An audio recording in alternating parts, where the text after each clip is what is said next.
This guy farms immortal ogres for points. A monster that no matter how many times you kill it, it will be resurrected again the next day, stronger and faster. Thanks to his skill, decapitation, he drops them in one clean strike and treats the hunt like practice. With the points he earns, he blesses a withered tree into an emperor apple tree, and those apples sell for a crazy amount of money. But he wasn't always this strong.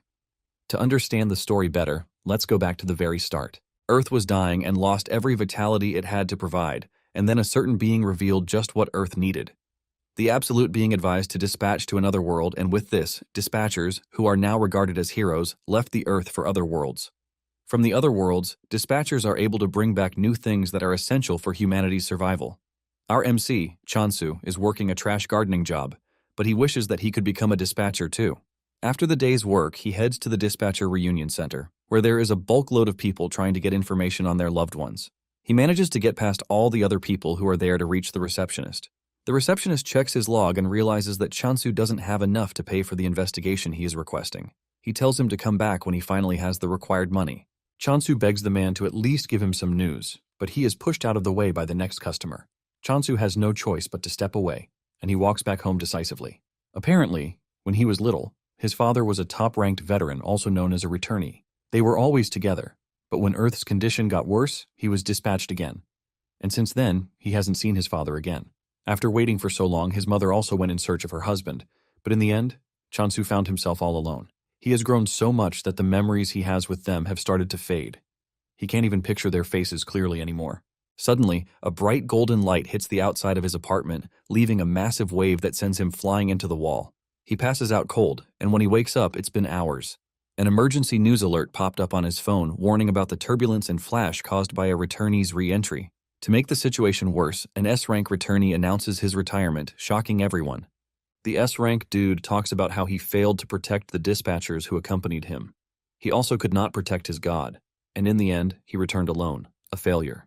The dude says he can no longer dispatch because he has lost the ability and the qualification to do so. Apparently, the earthquake and the bright light were a result of his re-entry. With a broken voice, the dude announces his retirement, while asking everyone to do their best to protect Earth. This is basically bad news for everyone because Earth's population has grown below 500 million, making it hard to raise high-ranking dispatchers. Chansu cannot believe that the dude failed at his mission, and he is also retiring from it. Just then, he hears a knock on the door, and he wonders who it could be. He stands and he walks to the door, wondering why he is getting a visit because it is very unusual. He opens the door and hears a voice calling him, but he doesn't see anyone standing at the door. Just as he is about to start believing that he is going crazy, the voice directs him to look down. Chansu stares down to see a cute talking bunny holding a tablet device and staring at him.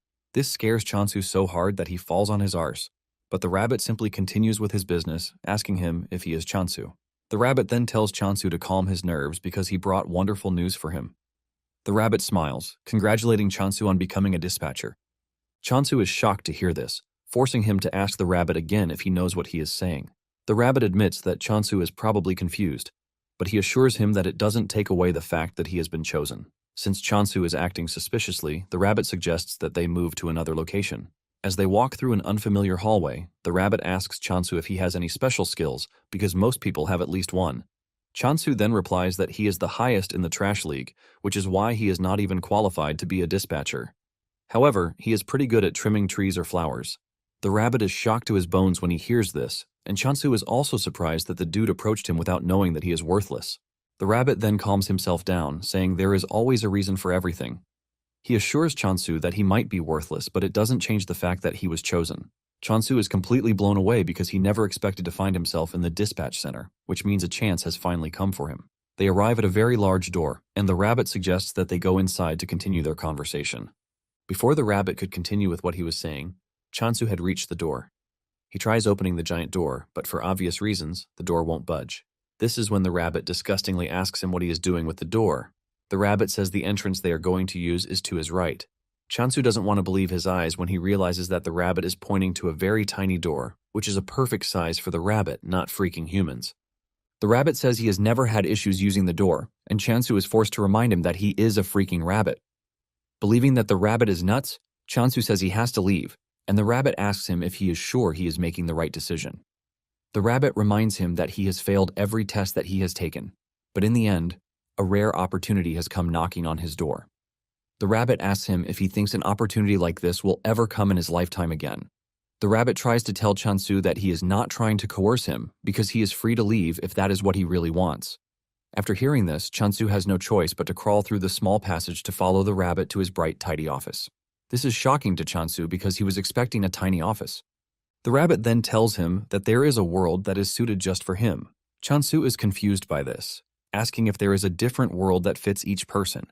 The rabbit informs him that there is a world called block-type land grabbing, and it has an event in progress. Chansu's eyes light up in shock when he sees this, and the rabbit assumes that he knows about it, but Chansu says it is his first time hearing about it. The rabbit mentions that the world is the most sought after in recent days. Apparently, the world has the unique feature of receiving the divine protection of a god. Chansu becomes more interested when he hears this because the returner also made mention of a god. The rabbit notices the change in expression, and he assures him that choosing him has no connection to the recent event. Chansu then asks the rabbit what type of god he is talking about, and the rabbit mentions that gods are assigned on a random basis, but since Chansu is his favorite person, he might as well give him the chance to choose what god he wants. The rabbit then brings out 3 cards, asking Chansu if he is ready to choose. Chansu is confused by this because he doesn't even know which of the cards is good or bad. The rabbit reminds him that this opportunity might not come again, and Chansu agrees with him. Remembering his father, Chansu is pissed that he is even hesitating in the first place.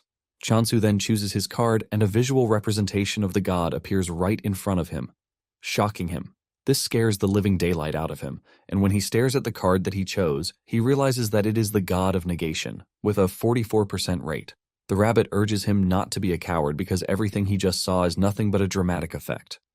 With his heart almost out of his body, Chansu is forced to ask just what kind of god would require an effect that almost sends him to the afterlife. In addition, Chansu doesn't think the god is the right choice for him because the name alone spells trouble. Chansu gets back on his feet and nervously asks the rabbit if there is a chance that he can draw the cards again. The rabbit assures him that he can, ultimately shocking him. Chansu quickly draws the card, and just like before, he pulls the god of negation again. Chansu is pissed, and he starts assuming that the draws are a scam because there is no way he is getting the same god every single time. The rabbit then tells him that there is nothing wrong with the cards. Chansu is surprised to see the rabbit change his expression, and then he tells him that he has just one last chance to draw a card. He urges Chansu to choose properly this time around. Chansu is frustrated, and he hopes to just pick anything, which is basically not the god of negation. He draws another card, and this time a bright green light appears, and Chansu's face brightens up with hope. This time around he pulled a card, which is the Goddess of Abundance, but it has a less than 1% probability. He is about to lose interest when he sees a visual representation of the goddess, and boy, she is freaking hot. Even the rabbit can see the practical imagination on Chansu's face. The rabbit smiles, asking Chansu if he would like another chance. This shocks Chansu because the dude literally just told him he was giving him the last chance. Chansu then asks the rabbit what would happen if he decides on the current card, and the rabbit lets him know that he would have to depart immediately. Chansu is shocked to hear this, and the rabbit asks him if there is any reason for him to hesitate. He tells Chansu that he has a rare chance to go from being a dispatcher to becoming a returner. The rabbit starts feeding his head with sweet imaginations of how people will celebrate him for being a hero. The rabbit tells him that being a dispatcher will give him a very good life, which is 10 times better than the one he is currently living. Chansu realizes that the rabbit is actually right because his life is basically worthless in the first place. He makes his decision, and the system informs him that he has been chosen to serve the Goddess of Abundance. The image of the goddess is shown to him, and it is just what he imagined in his head. Chansu smiles, believing that he would be able to do anything if he were with such a goddess. Chansu then asks the rabbit where he is supposed to go. The rabbit opens a portal, saying it is time for them to go. But just then, he pushes Chansu straight for the portal. Chansu fears, asking the rabbit if it is really safe for him to enter the portal. The rabbit teases him that the portal is beautiful, but to Chansu, he is staring at an obvious death trap. Nonetheless, he has no intentions of backing down, as he plans to become very successful to show his haters that they are trash. While he is busy thinking about how he is going to become successful, the rabbit pushes him into the portal. Just then, a voice scolds the rabbit for directly intervening in the matter when he knows that it is quite forbidden. The rabbit replies that they have no choice because Chansu is the only one who can help. While getting sucked into the portal, Chansu spots the loading screen, and a tip pops up, telling him the percentage signifies the size of the god's faction. This shocks Chansu to his bones because he thought the percentage was a probability, but it turned out to be something worse. Chansu finally makes it to his new world, with the pain that he is just learning about something so crucial. He looks around to see that everywhere is not far from a wasteland. In addition to the goddess not having a faction, he has found himself in a doomed land. Seeing this, tears fall out of his eyes, and he concludes that he is done for. Chansu was expecting an abundant land, but everything he is staring at is nothing but a wasteland.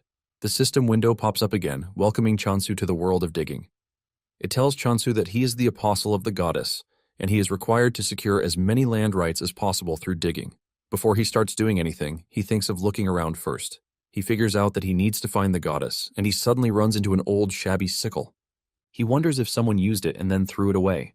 Since he is a gardener, the sickle matches his hand really perfectly. Suddenly he feels an overwhelming presence behind him, and fear grips him that a monster is about to consume him. Fear creeps through his body when he realizes that he hasn't even met the goddess yet, and a monster is about to make a meal of him. Chansu concludes that death is the last thing he wants at the moment. He decides to threaten the monster by swinging his sickle. He turns around and swings it really hard, only for him to see that there is no monster but a cute hamster staring at him. Chansu crouches to stare at the hamster, and he can clearly see that it doesn't harbor any sense of hostility toward him. Suddenly, it crosses his mind that he might get a bonus for taking out the hamster, and the hamster screams out its lungs in fear. Chansu smiles, because he has successfully messed with the hamster. He decides to let it live as long as it doesn't cause him any problems. Suddenly, the hamster turns around to leave. The hamster stops at a distance, beckoning Chansu to follow him. Chansu then runs after the hamster, which is pretty fast for its size. Chansu wonders where they are going until they reach a stream, where Chansu wastes no time fetching water into his bottle to drink. He feels very refreshed, and he asks the hamster if he knows where the goddess is staying. The hamster tries responding to him, but their communication technique differs from each other. The hamster continues moving again, and Chansu follows it, waiting to see where the hamster is leading him.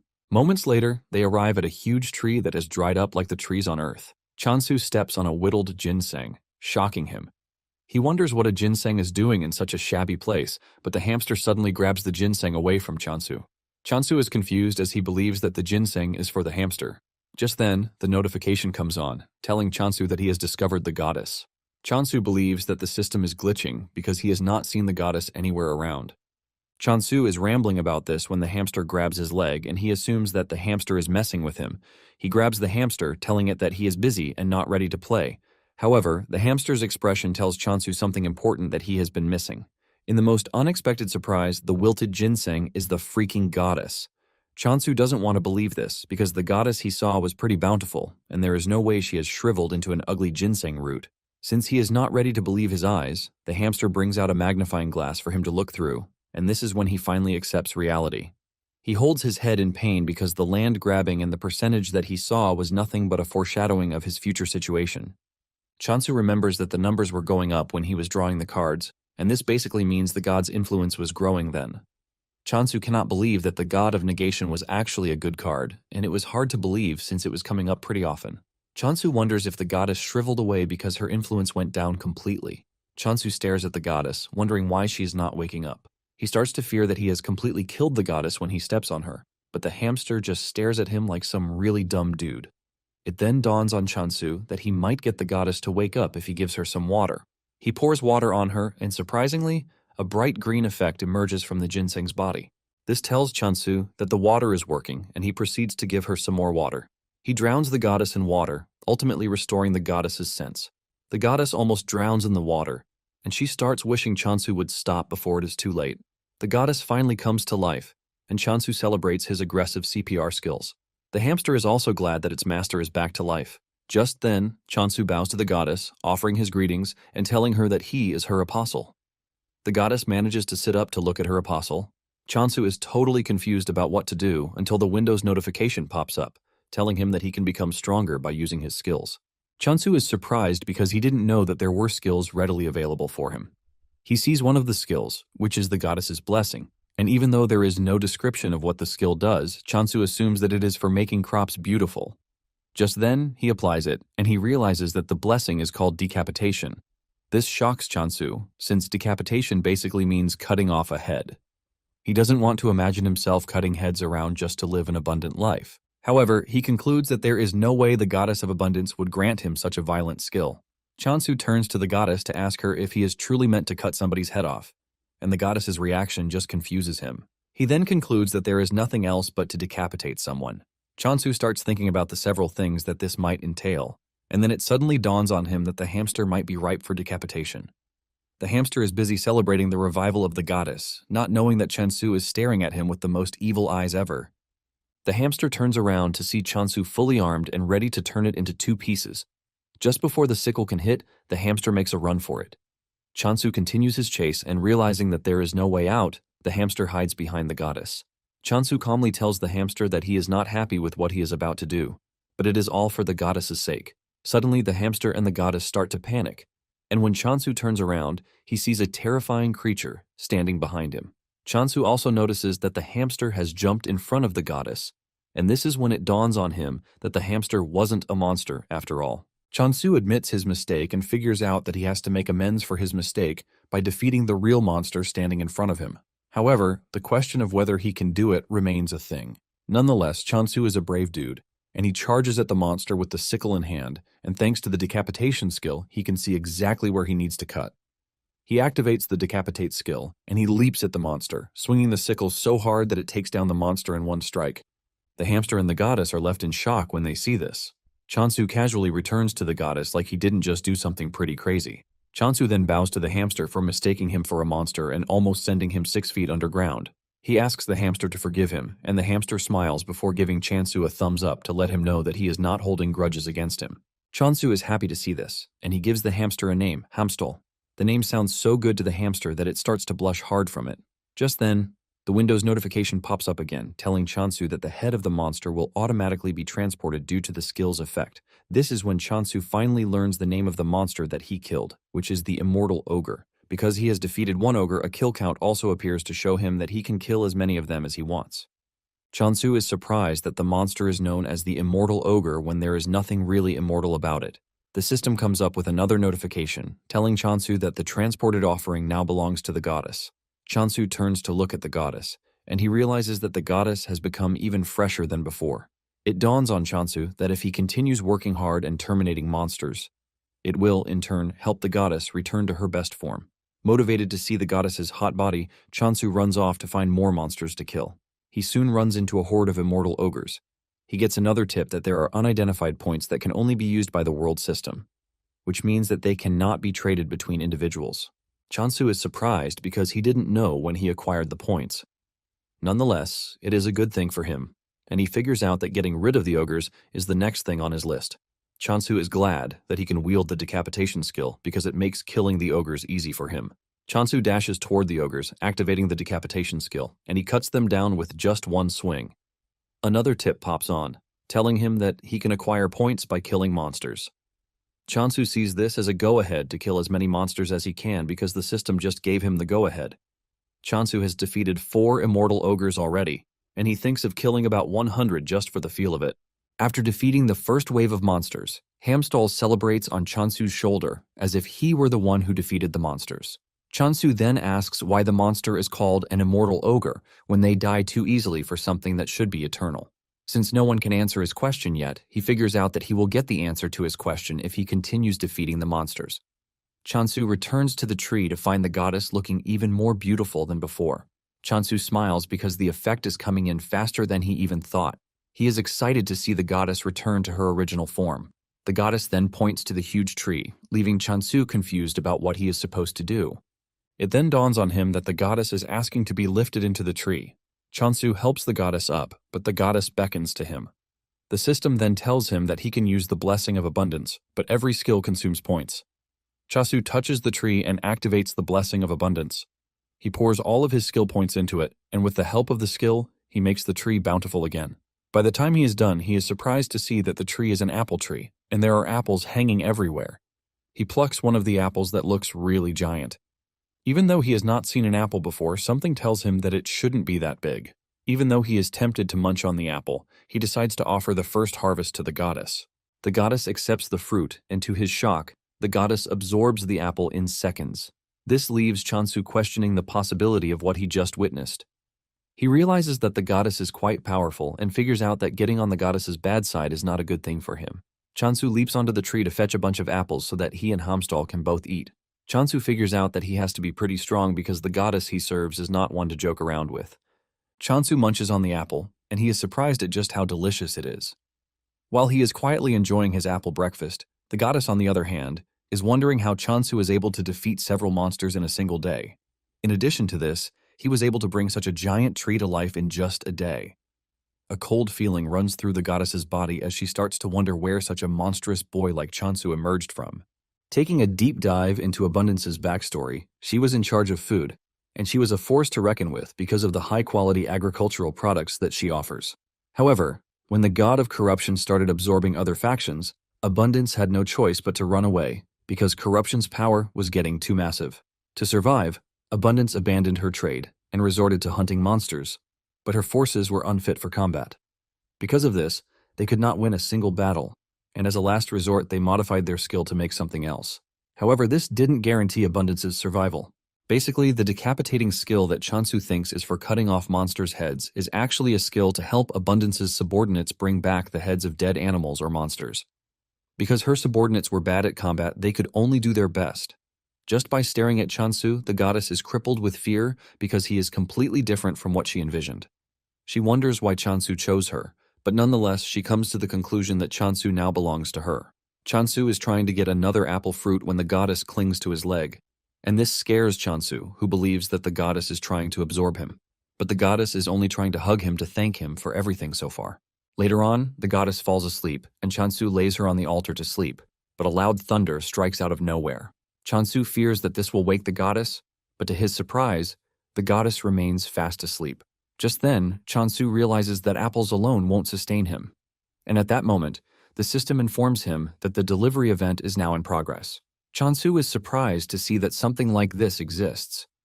However, to make a delivery, he has to be able to contact those back on Earth. However, he notices that Hamstel is also tired, and he lays him beside the goddess. He even covers the two with leaves to serve as a blanket. Meanwhile, at the Reincarnation Trading Company, Hasujin, the Apostle of Reincarnation, bursts into her boss's office to scold him for giving him more work, even though she is already busy as it is. It turns out that they have gotten the order to deliver apples. The order also states that there is no money involved, which means that they are going to barter apples in return for goods. Hasujin screams at her boss, asking if she did something wrong, and he decides to punish her with this trash of a job, but her boss says no. Her boss tells her that the business trip to get the apples is actually good for her because she won't have to work, and this will serve as a break for her. Her boss tells her that staying at the office means more work for her, and he urges her to use the trip to clear her head a bit. Hasujin argues with him, saying there is no one else to send on the trip, which is why he is sending her. Her boss chuckles nervously because she might be right with her deduction. Her boss urges her to get a move on because she might just discover something lucky on the trip. He waves her goodbye, hoping that something good comes out of the trip. Hasujin checks out the order logs and realizes that there are a bunch of deliveries that she has to do, and she hopes that it is worth it, or else there is going to be a big problem. Meanwhile, Chansu has been gathering apples in preparation for delivery. While Chansu is gathering the apples, Hamstel is having a field day with them. Chansu soon finds him munching on the apples, and he grabs him, telling him to stop messing around with the apples. He tells him that the apples are for trading because they will be meeting with someone later in the day. Since the delivery person will be coming a long way, Chansu figures out that acting all cool on the first day will leave a good impression on whoever the person is. According to the information he got when signing the delivery event, he found out that the world is truly divided into blocks, and the Block Territory Conquest Grand Summon event is in progress. Even though it appears as a regular land, there is a wall at the edge, and to move to another block, a movement ticket is needed. Chansu figures out that there is really nothing around him, and it would take him a whole week to reach the nearest village. Chansu is glad that the delivery only takes 2 days. Even though it is quite fast, Chansu doesn't care as long as he gets his sleeping bags pretty fast. In addition, he ordered a cushion for the goddess to sleep on. Chansu is aiming to raise the goddess's affection to the maximum to make sure he doesn't get on her bad side. Chansu also notices that the immortal ogres have been showing up on their own since the day before, which is a good thing for him. He has finally figured out in the name that the immortal is more or less a reviving term. Nonetheless, Chansu doesn't care, as long as he gets to terminate as many of them as he can, while farming for points. While battling it out with the monsters, he almost gets crushed from behind, but he manages to dodge. This is when it dawns on him that the monsters have gotten slightly faster. He assumes that the monsters grow stronger just like skills do. Even with this, Chansu feels no danger coming from them whatsoever. While taking out the monsters, Hasujin is watching from the sky, and she has the same reaction as everyone who has witnessed Chansu take on the monsters. All she sees is a crazy, overpowered dude who has monsters for breakfast. Apparently, the immortal ogre was once considered the main hunting target for most dispatchers because it provided more points than regular monsters. However, no matter how many times it was killed, it always resurrected the next day, stronger than before. Even if the dispatcher moved their block, it would continue coming after them, which makes it the most persistent monster. In addition to this, it usually leaves a curse on its target, giving it the chance to wear them down until they eventually collapse. In the end, it became a creature that everyone avoids. That same creature is what Chansu is cutting down like tissue. Hasujin starts wondering if Chansu is so reckless that he doesn't even care about the monster's retaliation. Hasujin also notices that Chansu is not even purifying the defeated monsters. With everything she has seen, she assumes that Chansu is a swordsmaster. But then, she wonders why a swordsmaster would be picking apples out of all the things that he can pick. Hasujin concludes that Chansu is not a smart swordsmaster, but to avoid his wrath, she believes that it would be best to deal with him in the most gentle way possible. After taking down the horde of immortal ogres, Chansu realizes that he has gained a ton of points and that it is increasing exponentially too. Because of the blessing, an apple now costs 1,000 points. Chansu figures out that hitting 100 is not going to be a problem for him. He had been wondering why there was a shrine in the region in the first place, but it appears to be a jackpot for him. Just then, Hasujin approaches him and she humbly bows to him. She introduces herself, revealing that she is from the trading company and that she has come with Chansu's delivery. Chansu excitedly shakes Hasujin's hands, saying he is actually impressed that she managed to find the block on her first try. Deep down, Hasujin is scared because Chansu is a powerful dude, and she has to be very careful not to get on his bad side. Just then, she spots the hamster, and this catches her attention because he looks so squishy that she wants to hug him. Chansu notices the eagerness on her face, and he asks her if she is feeling unwell, but she replies that she is feeling good. Unknown to Chansu, Hasujin is just eager to touch the hamster. Chansu then tells Hasujin to follow him so he can lead her to where the apples are. Upon arriving there, the smell of the apples alone catches her attention, and she is forced to say this out. Chansu agrees with her, saying the apples grew really well. Hasujin cannot believe that the large tree standing in front of her is an apple tree. Chansu plucks one of the apples and he asks Hasujin if she would be willing to eat the apple. Hasujin collects the apples, and the massive sizes of the apples shock her. However, she is not expecting anything great because when a fruit gets too big, the sweetness suffers a backlash. She expects to be disappointed, but the moment she bites out of it, she is sent into a state of unimaginable tastefulness. Hasujin realizes that the apple is quite sweet, and the acidity is also balanced out. She figures out that the apple would sell for nothing less than 100,000 gold because of how sweet it is. Hasujin then asks Chansu to confirm if he placed a 2,000 gold price tag on the apples, and Chansu says yes. Hasujin lets Chansu know that the price he placed on the apple is quite absurd, and Chansu thinks she is saying the apples are too expensive. Chansu nervously asks the lady how much she would be willing to buy the apples. Hasujin shocks Chansu when she tells him that he should be getting at least 20,000 gold per apple. Chansu almost loses his mind when Hasujin reveals that it could even get over 30,000 if he supplies them to a department store. Chansu cannot believe his ears. And even though Hasujin could have defrauded him, she doesn't think it would be nice to lose a potential long-term customer. In addition, she is not ready to die just yet, because she believes that this will be her fate if Chansu ever finds out. Hasujin then tells Chansu that the apples are not just apples, but the very first type of apple that has gotten a unique flavor she has not tasted before. Hasujin confesses that the apple holds more value than any regional specialty that she knows. To avoid overstretching things, she suggests that they just put it at 20,000 gold in the meantime. She brings out a formal contract, telling Chansu that the other balance will also be settled once he signs the contract. Chansu collects the pen, and he looks through the contract to see what it entails. Once he sees that it is something favorable to him, he smiles.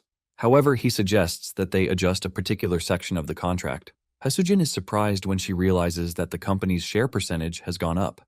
Chansu lets her know that it wasn't a mistake, but he did that because he would like to build a long-lasting relationship with Hasujin. In addition, Hasujin was honest with him about how much the apples are worth. Chansu stretches his hand forward to shake her, and this shocks her. She then thanks Chansu for accepting the contract, and she hands over the items that he ordered. Among the things he ordered are seeds, food supplies, and cooking tools. In addition, there is a familiar egg, which is a commemorative gift from the trading company. Hasujin assures him that it will help him with his farming. She hands over the eggs to Chansu and says he might not even need them because he is already raising one. Chansu is surprised because he can't see the said familiar that he is raising. Hasujin then points to Hamstall, believing that Hamstall is Chansu's familiar. Hasujin then tells him that the more points he pours into the egg, the stronger it is going to be when the familiar hatches. However, she urges him to be careful because if he overdoes it, the egg will crack.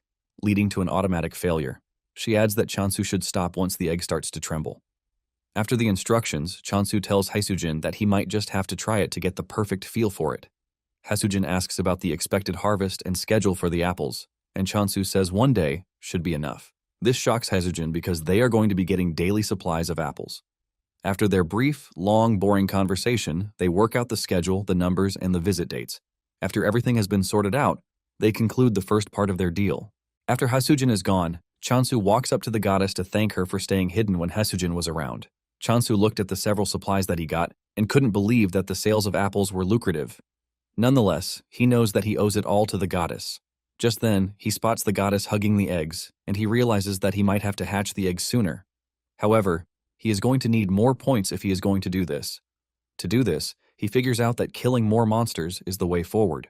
Chansu is proud of how things have come so far, but he is not delusional enough not to know that there will be difficulties ahead. Even with the thought of this, Chansu is not scared because he is built to face challenges. When Haesujin returns to the trading company, she tells her boss everything that she saw. She tells her boss that Chesun is definitely Korean, but she assumes that he is a member of the combat factions. Her boss is surprised that a combat-oriented person is able to raise such a good bulk of apples. Haesujin reveals that Chansu took down undead monsters with just a rusty sickle, and he only targeted their heads.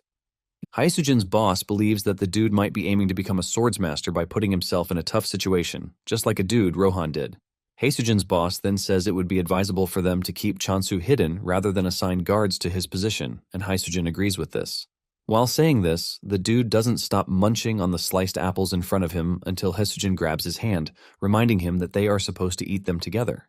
Back in the world of abundance, Chansu is already pouring points into the eggs to try and hatch them. He wonders if he is going to get a cute or strong monster from the eggs. Just then, the egg cracks, leaving a bright light, and Chansu believes that an SS rank familiar is going to step out of the egg. Chansu's entire smile fades away when he sees a chick popping out of the egg. He cannot believe that all the hype was just for a big chicken when he was hoping to get a worker. He starts wondering what to do with the chick, and the first thing his mind goes to is to raise the chick to eat it. However, he is hesitant because he cannot just cook and eat a chick that he poured 120,000 points into. Because he is trying not to get too attached, he decides to give it the name Ari. Just when he is trying to get familiar with the Ari, the other egg starts to hatch too. Just like before, Chansu is hyped, as he believes that this will come out to be a worker. However, his face crashes in disappointment when a pig emerges from the egg, and Chansu wastes no time giving the pig the name Doji. Chansu is extremely disappointed, leaving him to wonder why he is getting only ingredients. He was told that he was going to get a familiar, but at this point, he thinks he has been scammed. Just then, Ari and Doji walk up to the goddess to greet her, and the goddess urges the two to forgive her for failing to protect them to the very end. The two also apologize for not being able to serve their goddess the way they should have served her. The goddess appreciates their honesty, but tells them that there is something they need to be careful of, and this is her apostle. She tells the two that Chansu doesn't know that they are her retainers, and he might just sell them off if they prove to be useless to him. To make it worse, he might even eat them, and the two can feel the scary aura coming from Chansu, which makes the goddess's claim valid. The goddess urges the two to be on their best behavior until Chansu is able to obtain the communication skill. The two agree with the goddess, saying it would be better for them to just observe as it is. The next morning, Chansu heads out as usual, and his main targets are the undead monsters. Doji and Ari wake up early in the morning to hear commotion everywhere. The sleep disappears from their eyes when they see Chansu running about, cutting down undead monsters. This is when it finally dawns on the two that Chansu is pretty dangerous, and the goddess was not joking when she told them to be on their best behavior. Ari tells Doji that Chansu was staring at them in the weirdest way, and Doji panics when he remembers this. Just as he finishes taking out the undead monsters, Ari and Doji appear with a towel on their head. They praise Chansu for the hard work and tell him to clean up with the towel. The two have seen Chansu in action, and they have finally understood what the goddess told them about being useful. Chansu thanks the two for being thoughtful, and after cleaning up, he offers them an apple. Doji rushes toward the plate while Ari is trying to act like he is not a glutton. Chansu is happy to feed the two because he once heard that grape-fed pork always tastes better. Ari tries to stop Doji from eating so he won't grow into Chansu's desired flavor. However, Ari also gets drawn in by the flavor of the apple because of the amount of points that Chansu poured into it. Nonetheless, he manages to control himself. Chansu then offers him grains and he jumps on the grains without wasting time. To him, he is making the right decision because he is never going to grow into fried chicken like Doji. After this, Chansu moves over to farming. He has Doji dig the ground, while Ari plants the black bean seeds. Chansu then covers the ground and gives the seeds water before adding the blessing of abundance. In no time, Chansu has a farm with healthy plants covering it. Chansu holds one of the seeds in his hands, and the moment Ari spots the seed, he locks in on it. He rushes toward Chansu, but he hides the seed, telling him that the first harvest must be given to the goddess. Chansu gives the goddess the seed as usual, and she absorbs it in the most weird way, just like she always does. Chansu then tells Ari and Doji that it is time they eat because they are going to plant potatoes later. Unlike before, Ari consumes as much food as Doji. The two end up looking like inflated balloons, and Ari believes that he is done for because he couldn't hold back his hunger. On the other hand, Chansu is just happy that the two are eating well, and this serves as a motivation for him to plant more crops that they are going to enjoy.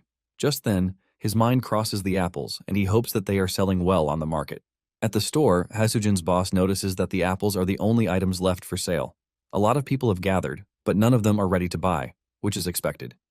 He had even decorated the apple and packaged it well to make it more pleasing, but people don't think a single apple is worth 200,000 gold. He is left scratching his head in frustration because he has no idea how to convince people that the apple is actually delicious. He is pretty sure that everyone will change their minds after just a bite, but the problem is getting them to have a bite. Suddenly, he hears someone purchasing the apples. He rushes to the attendant to ask him what just happened, and the attendant reveals that all of the apples are sold out. He doesn't want to believe this, since there was still a bulk load of it some minutes ago. The attendant reveals that someone tasted one and then bought everything. The signature on the payment slip says Rohan, and this is when it dawns on the manager that the person who just patronized them and bought out the apples is none other than Rohan, the pioneer of the handicap training method. Rohan is also known as the unrivaled swordsmaster, which makes him a big deal, and the manager admits that they have struck gold. This ends up making the news big time, and everyone believes that the apples are what Rohan ate to become a swordsmaster. Haesujin's boss, Ryuwoo, starts getting calls from everywhere. Everyone wants a box or 100 boxes of the miracle apple. A week after Chansu arrived in the abundance world, he admits that he has been living life greatly. He has potatoes with him, and he is ready to cook. While cooking the tasty potatoes, Doji is already holding his leg to let him know that he is interested. Chansu simply reveals that he is not making the potato for him because he just finished eating his own meal. Nonetheless, he still gives him some to eat. Moments later, Haesujin shows up, and she is surprised to see that all of Chansu's familiars have hatched. To Haesujin, she is staring at a bunch of cute teddies that she can hug to feel better. Meanwhile, Hamstal and the other two are covering the goddess to make sure that she is not exposed to Haesujin's glaring eyes. Chansu then asks Haesujin why she came. Haesujin mentions that she has some good news for him. She brings out sales receipts to tell Chansu that all the apples sold out, and they all sold out for the tagged amount too. Chansu holds his head in shock and amazement because everything went off in just 2 days. Haesujin tells him that the most unbelievable part of everything is that everyone now wants a taste of the apple. Chansu is blown away because he never saw apple as something that would command so much money. He remembers that apples were usually sold for less than 1,000 gold. Because he's getting 30% of the profits, Chansu realizes that he is going to make at least 60,000 gold per apple. With a simple calculation, he realizes that he would have gained 3 million in one day if he managed to sell 50 apples. Chansu's mind blows out of the roof when he realizes that an annual profit of 1 billion is coming his way. Chansu is glad that he is on the right trajectory, and he believes that with this, he might be able to find a clue about his parents. Chansu tells Haesujin that he is not a mood killer, but he asks her how long she thinks the hype over the Emperor apples will last. Chansu knows that the apples are currently popular, but he also knows that there is no way they will continue selling for that huge amount in the future. Haesujin then assures Chansu that she understands his concern, but lets him know that 100 apples a day to a target audience of 1 million means they will still be in business for 27 years. Chansu is shocked to hear this, and he assumes that it is an overestimation. Haesujin then tells Chansu that he has nothing to worry about. Haesujin then asks him if he has thought about increasing his apple production. Chasun smiles nervously, saying he has grown other crops too, and it will be nice if she tastes them. He assures her that they are as tasty as the apples. Haesujin's eyes light up like a goblin when she hears this. Chansu then tells her to sit tight while he serves her potatoes first.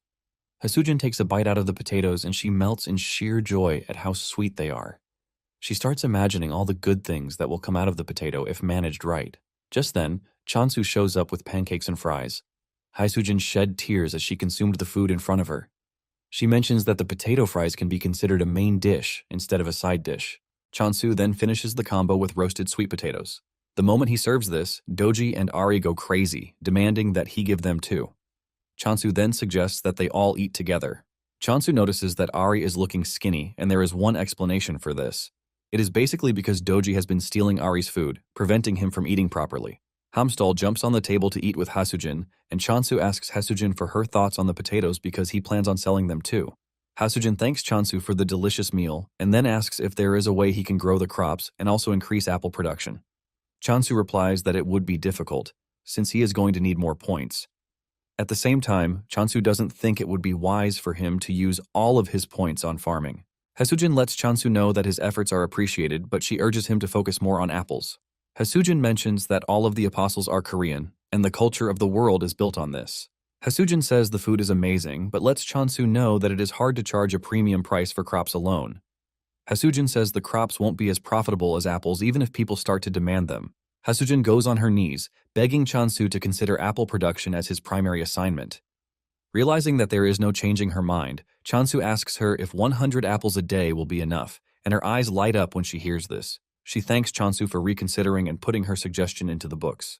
The next day, Chansu steps out to hunt monsters as usual. Doji asks Ari if it is important that they follow Chansu every time he steps out, and Ari screams at Doji, telling him that they are the only ones who can keep watch, because Hamstal is basically useless. Unknown to them, Chansu is actually wondering why the two keep following him everywhere, and he assumes that they are combat-type familiars. Chansu doesn't think there is any way actual familiars will be pretty useless to the point that the only thing they can offer is to eat.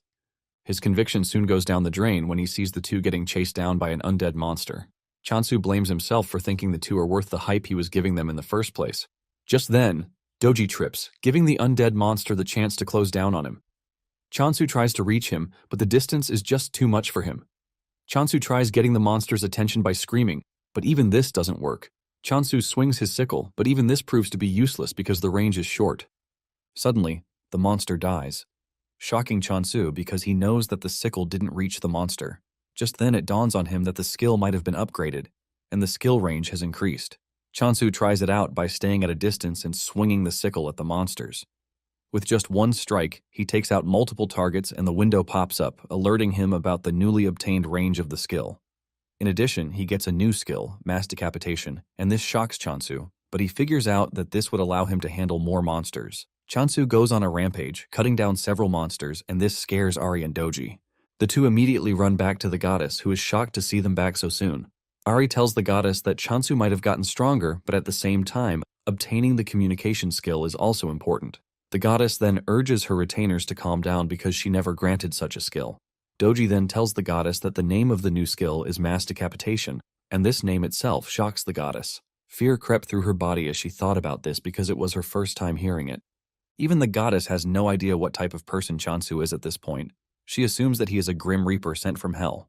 Just then, the goddess tells the two that she might actually have an idea of what is happening. Doji hears this and his head goes into overdrive, believing that the goddess was truly the one who bestowed the skill upon Chansu.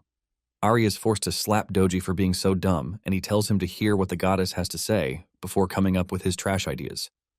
Ari then asks the goddess what she thinks happened, and the goddess replies that the apostle's skill has evolved.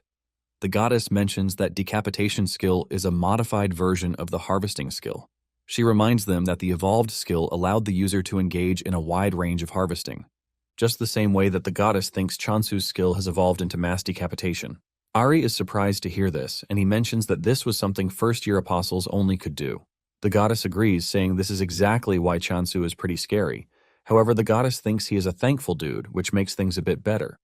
The goddess says Chansu might be growing at an exponential rate, but it is all thanks to his growth that they are safe to some extent. The goddess then says she will give Chansu the communication skill once he returns. Moments later, Chansu returns, and the goddess excitedly gives Chansu the chance to pick between two new skills, since it is against the rules to define an apostle's path. Chansu stares at the status screen to see that he has two skills that he can choose from, which are the promise of abundance and communication. The goddess is confident and assured that Chansu is going to pick the communication skill. The goddess can't wait to tell Chansu to stay away from danger and also to thank him for everything he has done so far. After taking a minute to think about his choices, Chansu picks the promise of abundance skill, shocking the goddess, who least expected this. Before making his decision, Chansu had stared at the screen for some time to know which skill would work best. He stared at the communication skill and realized that it was just a skill that allowed him to communicate with plants and animals. The horror of hearing Ari and the others scream at him whenever they are pissed made him realize that he is going to have a really hellish life if he picks the communication skill. Since there is a saying that ignorance is bliss, he decides that choosing the communication skill would be a wrong move. This is why he went for the Promise of Abundance instead. And the moment he picked the Promise of Abundance skill, he realized that everyone is pretty gloomy. He now has 2 skills on the board, but just like before, there is no description for the skill. Chansu then picks out an apple with the intention of giving it to the goddess as a first offering. But to his surprise, the goddess turns her back to him, and she starts to cry. On the status screen, Chansu learns that depending on how he uses his skill, the points will return accordingly. Chansu wonders why the goddess is rejecting the apple that he gave her. In an attempt to cheer everyone up, he pinches Hamstel's cheek, and this cheers the hamster up a bit. He also rubs Doji's belly to tickle him, but to his surprise, the points are not coming back. Just when he is thinking of what might be wrong, Haisujin shows up in a hurry, telling him that he has to claim the block and defend it. This shocks Chansu, forcing him to ask if someone is planning to attack them. Haisujin says there is the possibility of this because the Emperor Apple has gained much popularity. Due to this, they are forced to limit the purchase of the apple to 1 per person, and even with this, over 5,000 people have made reservations already. The numbers shock Chansu, and Haisujin adds that the people who reserved say they don't even care when the apple arrives, as long as they get it at some point. It is natural that, because of how popular the apple is, there will be raiders who will start targeting the apples and the block. To make things worse, Chansu's block is outside the authority zone, which means there is no protection against crimes. Haisujin wishes that they had some kind of backing because it would have completely changed the game. Chansu thinks deeply about this and realizes that the only backing he has is the goddess. Chansu figures out that if he loses, it is going to be the end for the goddess and the entire region. Haisujin tells him that the first step in curbing this is to claim the block and install a secure gate. Chansu agrees to this, and he says capturing the surrounding blocks to set up a disguised base will put them closer to Haisujin. Haisujin sees this as a really great idea because once they occupy the block and build a door, they won't have to deal with movement restrictions. Chansu then asks why the reservations increased out of nowhere, because it definitely isn't normal. Haisujin tells him that the whole block is going crazy because of the effects of the Emperor Apple. Chansu is confused about the said effects, and Haisujin mentions that there have been claims that the apple is a cure for all. This shocks Chansu, who doesn't think the apple is even capable of everything they are claiming it does. Even Haisujin believes everything, but Chansu doesn't think much about it because it is just an apple. Meanwhile, an annoying journalist is following Rohan as he enters the hospital, and he has his camera ready. Rohan visits his friend Yunsu, who is a grand alchemist. Rohan tells Yunsu that he brought a get-well gift for him, and the gift is nothing but a box of Emperor apples. Yunsu is surprised that Rohan brought the apples for him because he has heard the rumors too. Yunsu takes a bite from it and explodes in pleasure, saying the nutrition and flavor are maxed out. Unsu expresses his shock and starts asking questions about the apple, but Rohan reminds him that he is not a cuisine expert. While Yunsu is slowly eating the apples, Rohan, who brought them as a gift, is munching on them like crazy. Unsu stares at the apple and says there is no way to get this level of perfection out of an apple, even if fertilizer is used. Unsu screams out in horror when he realizes that his friend is eating the apple alongside him, and Rohan urges him to eat fast instead. Yunsu proudly tells Rohan that he doesn't care because he can easily call the Sunhwan department store and just order his own box of apples. Yunsu's hope is ultimately shattered when he learns that he might be an important person, but this doesn't mean much because the store is already overloaded with reservations. Yunsu tries to get them to sell to him by offering triple the price, but even this doesn't work. While the two are having fun, the reporter is busy taking pictures of them. In no time, an article is released stating that it was the Emperor Apple that helped Yunsu get out of the hospital. Ryu bursts out in anger when he sees this because they are already battling countless rumors, and the article is basically adding fuel to the fire. Ryu cannot believe that everyone thinks the apple is a miracle cure. Back in Abundance, Chansu tells the goddess that he needs to step out for a bit to take over the surrounding blocks. Chansu tells Doji and Ari that they will be in charge of protecting the goddess. The goddess is shocked that Chansu is stepping out to claim territories, and she assumes that it is because he just got a new skill, which is not even a combat skill. The goddess grabs his leg to prevent him from leaving because it is dangerous. Since Chansu can't understand the goddess, he assumes that the goddess is holding on to him because she now needs protein. Chansu smiles, asking if beef will be fine with them. Chansu excitedly heads into the storage room to get the frozen beef that he ordered earlier. Chansu is excited because it is basically the first real meat that he has gotten his hands on. Back on Earth, he only feasted on lab-grown meat. Chansu excitedly puts on the stove and he starts grilling the meat. He admits that the smell is definitely on a different level from the cultured meat he has always eaten. Doji is already excited to eat the meat, but Chansu tells him that the meat is for the goddess. Even Ari is disappointed because Doji just ate, and he is already eager to jump on grilled meat. All while he is preparing the meat, The goddess looks absolutely mad, and Chansu believes that she is just hungry. Moments later, he finishes the meat and hands it over to the goddess, but to his surprise, the goddess trashes the delicious-looking meat. This shocks Chansu, who thinks the meat is spoiled, which is why the goddess threw it on the ground. Chansu takes out a part of it to try it to see if it is good, and he concludes that it is sweet. However, he believes that something is missing because it doesn't have the shock value of when he first had the apple. He assumes that this is the reason the goddess didn't eat either. Unknown to him, the goddess is crying so that he wouldn't go. But sadly, he can't hear her since he foolishly ignored the communication skill. On the other hand, Ari and Doji are celebrating because Chansu tells them that he is going to bring delicious meat for them when he comes back. That night, Chansu steps out just as planned. And while Ari and Doji are sleeping like logs of wood, the goddess stays awake, totally worried. Chansu arrives at the edge of the block, and the system asks him if he wants to move to the next block. Chansu then accepts the option, and he finds himself in the next block, but everywhere is pitch black. He uses the lantern to gain some visibility, and he realizes that he is in a jungle, which is completely different from where he was before. Suddenly, a swarm of flying monsters dashes toward his location, and because they are too small, Chansu makes a run for it.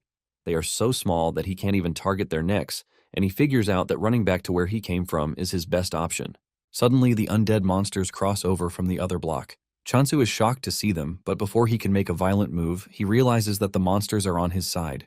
Since he can't hear them, he doesn't know that the undead monsters are ready to protect him from other monsters because they believe that they are the only ones who have the right to kill Chansu. To make sure that they can uphold this, they are ready to protect him. The undead monsters then head straight for the bugs to start wiping them out, giving Chansu the chance to retreat back into his own block. Just then, the system informs him that he has earned bonus points from defeating evolved monsters. This shocks Chansu because he is basically earning points from the monsters that the immortal monsters defeated. Chansu smiles evilly because he has somewhat hit a goldmine of points. He realizes that this changes everything because he is gaining points, and his customers are also increasing. The undead monsters that he was once running from are now bonuses to him. Back at the department store, Haesujin complains about the number of calls and orders that they have gotten.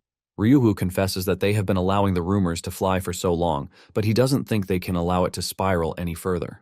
To curb the entire problem, he tells Haesujin that any mention of the Emperor Apple is strictly forbidden.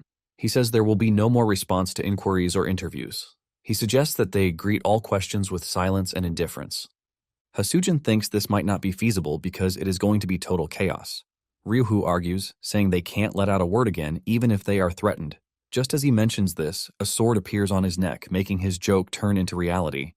A voice appears from behind, apologizing for startling them. Ryuhu turns around to see that the person who held a sword to his neck is the swordsmaster, Rohan. Ryuhu is crippled with fear, and he asks Rohan why he has come to the office. Rohan says he has talked to Ryuwu's boss already, but he didn't give him the answer that he wanted. However, he hopes that Ryuwu will be more cooperative. Rohan then drops the big question, asking Ryuwu who is responsible for growing the Emperor Apple. In addition to this, he wants to know where the said person is. Ryuwu immediately runs behind Haesujin, telling her to explain things to the scary Rohan. Haesujin is shocked that Ryuwu is hiding behind her when he is the senior and should be the one explaining things. Ryuwu frantically tells Haesujin that he never thought Rohan would bring a real sword to a civilized talk. Haesujin is ultimately disappointed, and she finally understands the saying that bosses are trash. Even though she is scared, Haesujin stands her ground, telling Rohan that the company doesn't joke with their clients' information. The moment Rohan hears this, he pulls out his sword and the two almost faint from fear. Surprisingly, Rohan drops the sword on the floor instead of ripping them apart with it. Rohan then tells the two that he doesn't need them because he is just going to find the farmer by instinct. After saying this, he turns around to leave, shocking Ryuwu and Haesujin. Haesujin has no idea what is happening, and he asks Ryuwu what the dude meant by instinct. Ryuwu reveals that swordmasters usually have instincts that are far better than those of a regular person. He tells Haesujin that he once heard that Rohan solved many problems in the past using his instinct only. Haesujin is blown away by this, leaving her to wonder if what Rohan just said is possible. 2 days later, Chansu was waiting for the arrival of Rohan because Haesujin had already gave him the heads up. He wonders why Rohan has not shown up at his doorstep even after 2 days. Suddenly, he gets the notification that someone has entered the block. Without a doubt, he figures out that it has to be Rohan. He stands by the door, waiting for him to enter any minute, but to his surprise, no one enters. He assumes that there is a glitch in the system since all visitors are expected to enter through the gate.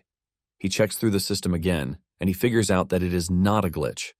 He decides to check out the surroundings just in case, and suddenly he is hit with a big surprise. Chansu watches as Rohan tears down a section of the barrier with nothing but his sword. Just the sight of Rohan sends chills down his spine, and Rohan walks up to him, asking him if he is the apple cultivator. Chansu tries to hide his nervousness by welcoming Rohan the best way he can. Rohan goes straight to the point, telling Chansu that he is there to buy apples. Chansu is shocked by the sudden request, and he asks him how many apples he plans to buy. Rohan says he would like 100 apples, but if he can get 200, he doesn't mind. This shocks Chansu and he screams out, telling Rohan that what he just requested is practically impossible. Chansu mentions that the limit to apples that he can sell is 50. Without arguing, Rohan says he is fine with 50 apples. Chansu then asks him what price he is willing to offer for the apples, and Rohan says 200,000 gold each. This shocks Chansu, who tells Rohan that they don't offer packaging like the stores, but Rohan doesn't mind one bit. Chansu also asks him if he is aware that he just mentioned the department store pricing, and Rohan assures him that he is aware. The amount of money Rohan is offering is so crazy that Chansu is already thinking of selling more for him.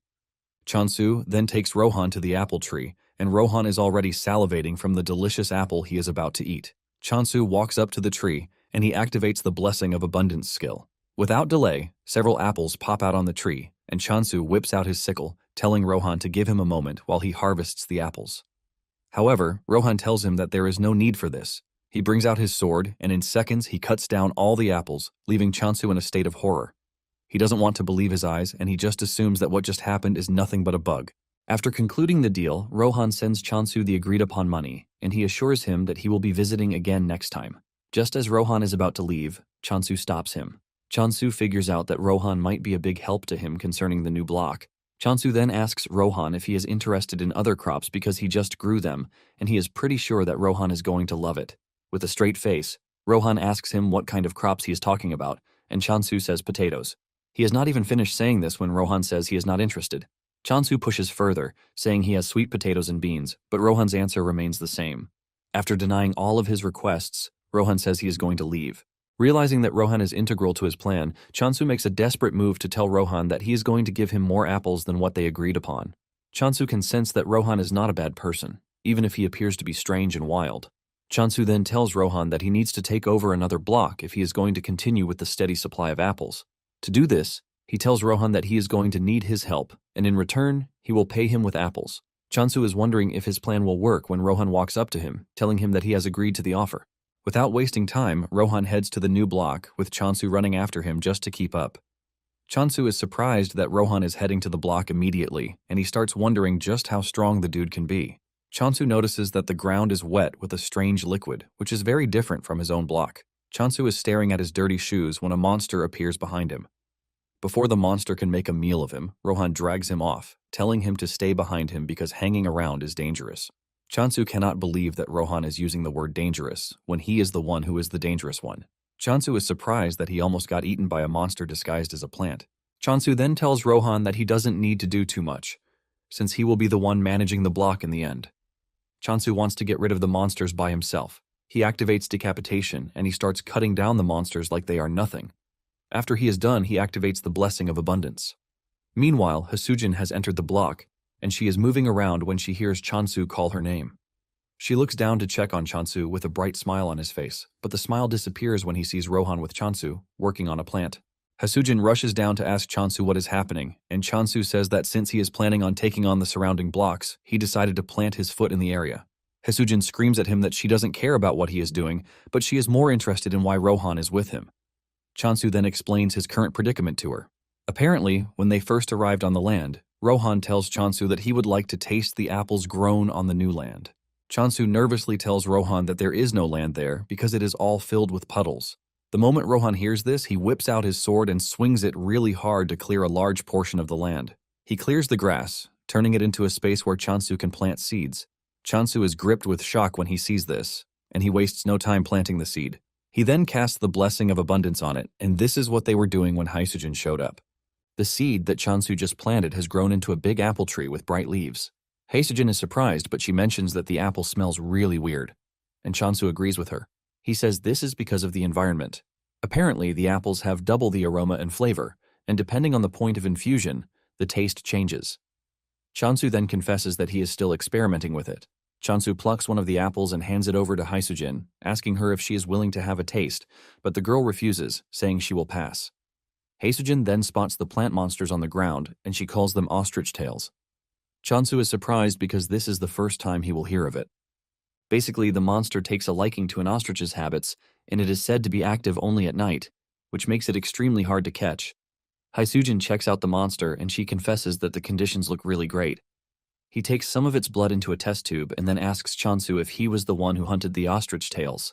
Chansu replies that it was all him, assuring Haesujin that Rohan wasn't involved. Chansu asks Haesujin if there is a problem with this, and Haesujin suddenly grabs him, asking him if he is willing to sell them. Apparently, the ostrich tails are said to sell for a high price. Scared of the zombie-like lady, Chansu agrees that he is going to sell them. Haesujin raises her hand in the sky, celebrating like she just won the lottery. Haesujin stares at Chansu like he is the most handsome man on the planet. Haesujin can't wrap her head around the fact that Chansu is skilled in both farming and combat.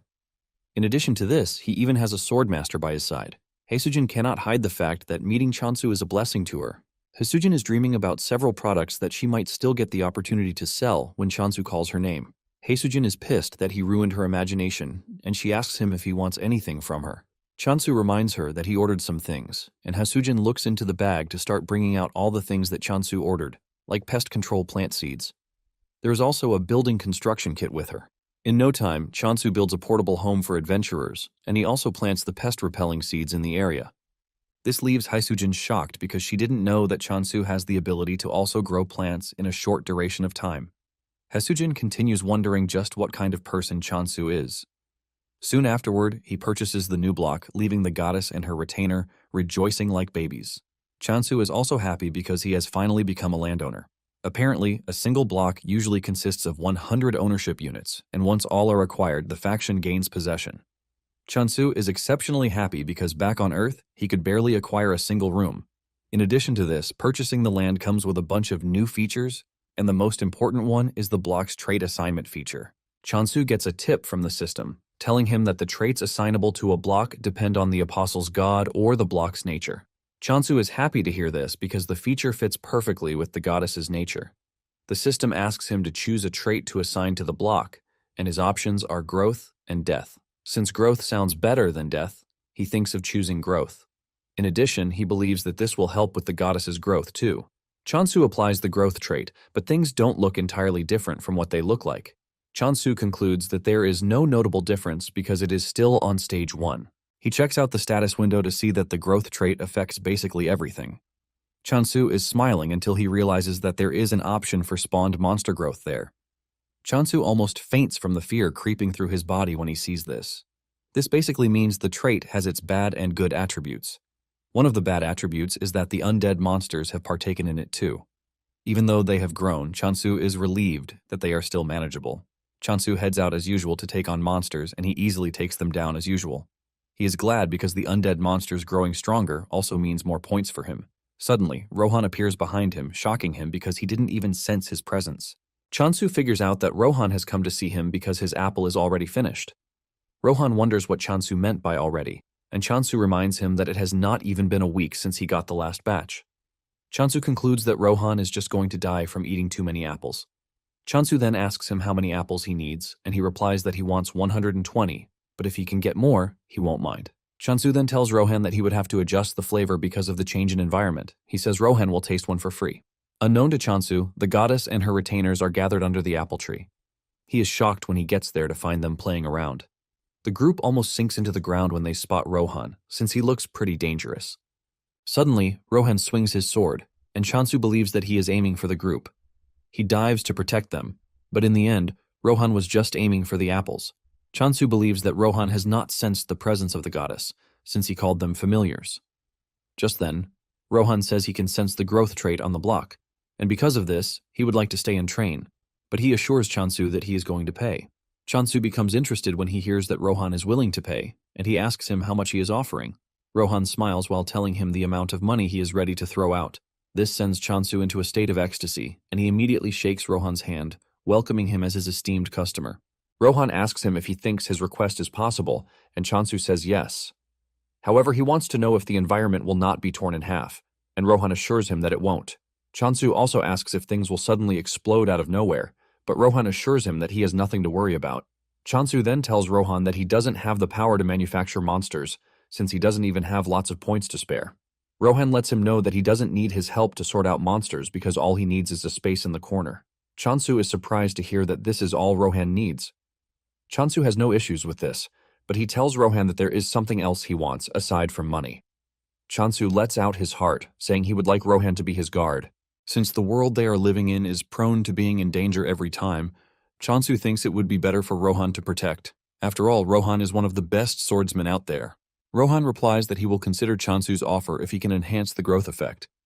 Chansu is glad to hear this, and he assures Rohan that he is going to enhance the growth rate by 50,000 points every day. In addition, he's willing to provide 10 apples daily. Rohan is more concerned about the apples, and he asks if they can be purchased differently. Chansu then assures him that he doesn't have to worry about the apples. Meanwhile, Doji and the others are shaking in fear because it seems Rohan will now be staying with them.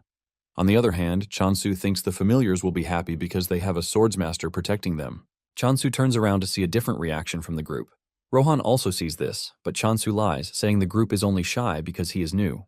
Chansu tries to get them to become familiar with Rohan, but the group runs away instead.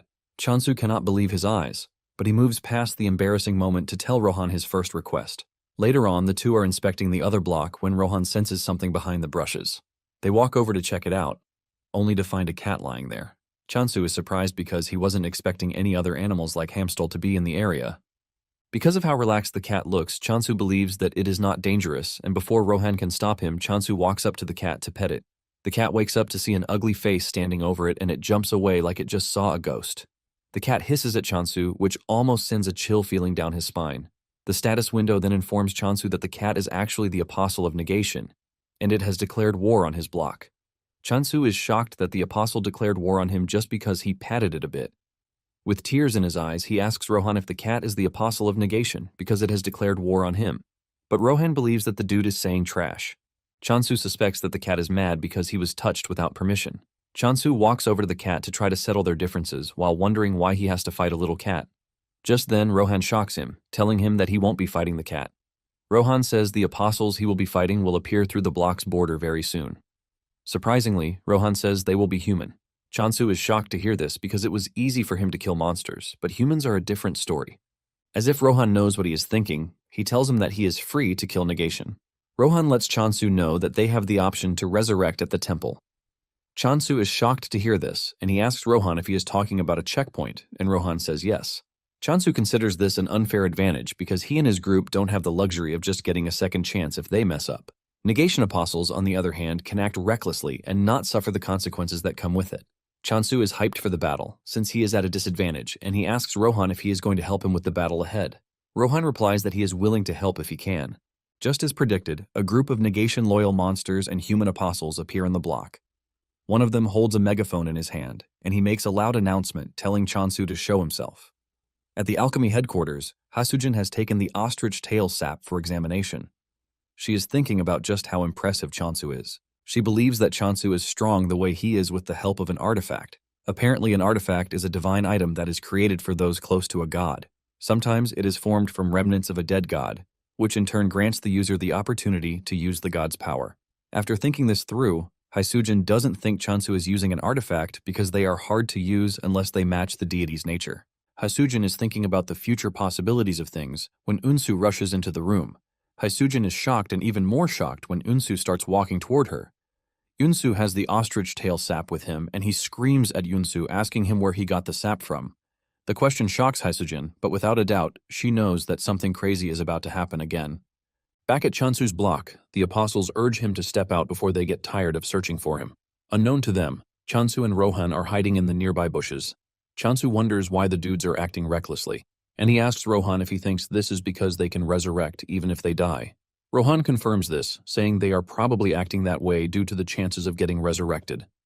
Even though they have little time to engage the enemies, Chansu is relieved to have Rohan at his side. He is basically putting all of his faith in Rohan. Just then, Chansu steps out of his hiding place, holding his sickle. The apostle stares at Chansu like he is some kind of weakling, and he tells him to bring him apples.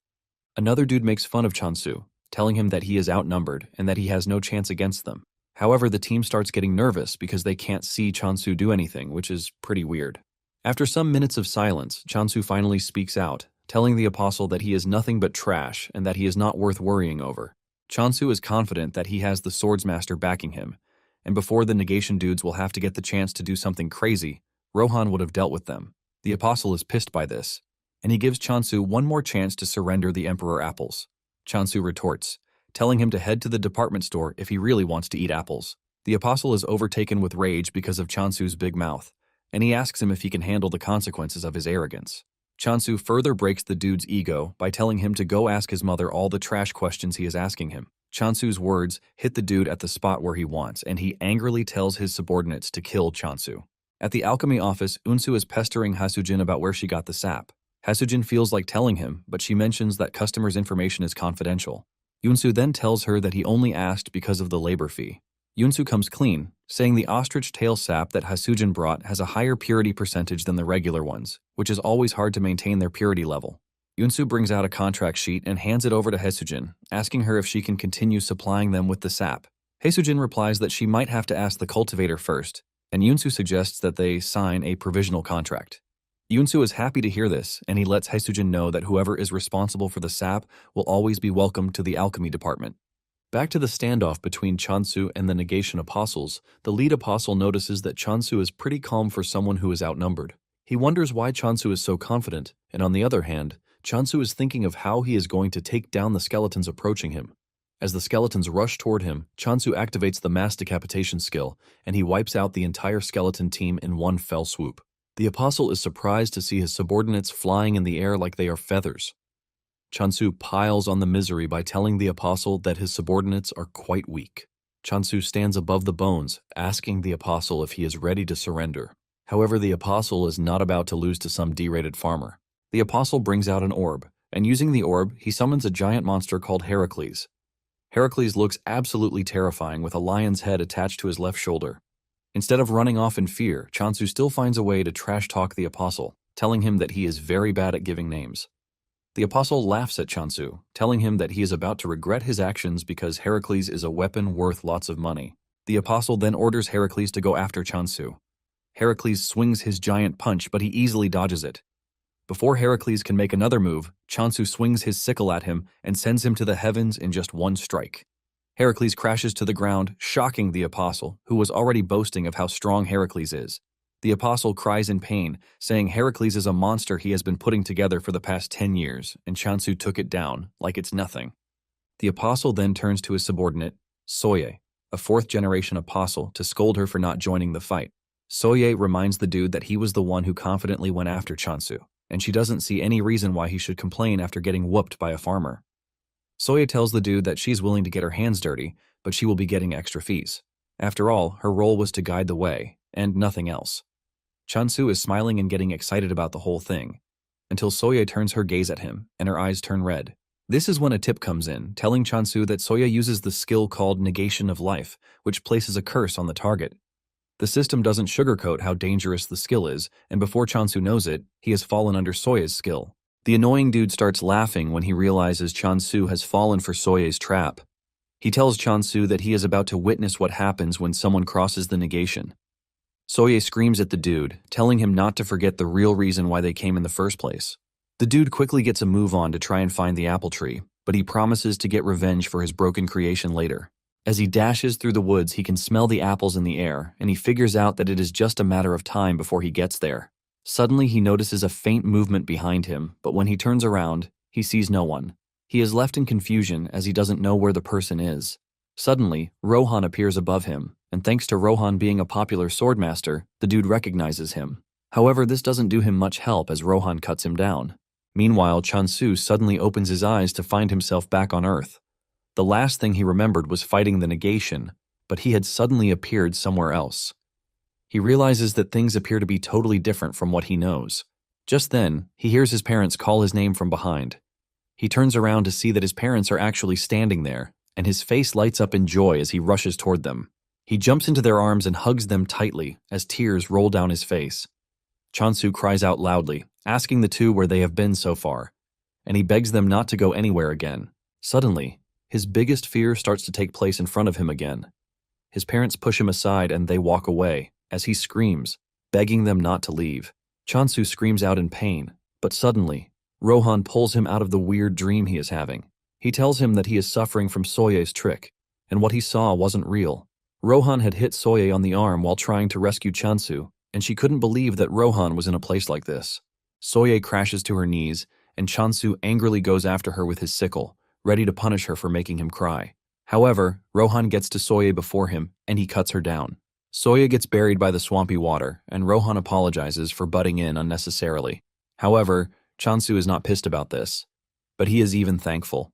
Chansu then suggests that they go back to base while they come back to clean up the mess. Rohan asks him what his future plan is, and he reveals that his plan is to become the world's strongest force. However, the first thing that they are going to do is to take over every surrounding block. He asks Rohan if he can keep helping with this, and Rohan assures him that he has no reason to deny as long as he pays him with apples. Chansu then assures Rohan that he is going to pay him with as many apples as he wants. As they walk back to base, they run into the black cat again, and Chansu asks Rohan about the deal with the cat. Rohan casually tells him that the cat is one of the 7 calamities, a territorial predator. This shocks Chansu because he thought the cat was a usual friendly cat, and he realizes that he might have gotten himself killed without knowing. On the other hand, the negation soldier has found himself locked up in a cell for losing the battle against Chansu. The system tells him that a surcharge penalty has been applied due to the extreme difference between his faction and Chansu's low-level faction. He is required to pay 1 million gold coins as punishment, and this shocks the dude because he doesn't think the power difference is fair. He refuses to pay the money, claiming that there was a swordmaster supporting Chansu. The system then recognizes the dude's refusal to pay as an inability to repay the required debt and would be transferred to negation. The dude sees this, and he freaks out, urging the system to come back because he is now ready to pay. Just then, he is dragged out of his cell by the undead monsters, and to make his situation worse, a scary negation apostle, Manhwa, shows up. She tells the dude to carefully explain what happened if he doesn't want to suffer a fate worse than death. The dude tells Manhwa that he found the cultivation site for the Emperor's apple. Manhwa believes that the dude is lying to save his own skin, but he swears it, saying Rohan was the one who disrupted his plans. Manhwa still doesn't want to believe this because she is well aware that the reparations wouldn't have been set too high if Rohan had fought alongside Chansu. The dude continues telling Manhwa that he is telling the truth. He mentions that Soye was defeated too, and this comes as a surprise to Manhwa. Manhwa then stands up from where she is sitting and she walks toward the dude. The dude almost loses his little manly ego as the scary lady walks up to him. Manhwa then tells the dude that they can't hold Soye accountable, which means he will be the one to suffer the consequences of their failure. Manhwa smiles evilly while telling the dude that she has a proposition. She grabs the dude's head and puts him under a contract that will make him a prisoner until he fulfills her wishes. She tells the dude to head to the cultivation site and start working on it. The dude argues that this is impossible, but Manhwa threatens to turn him into an undead if he doesn't cooperate.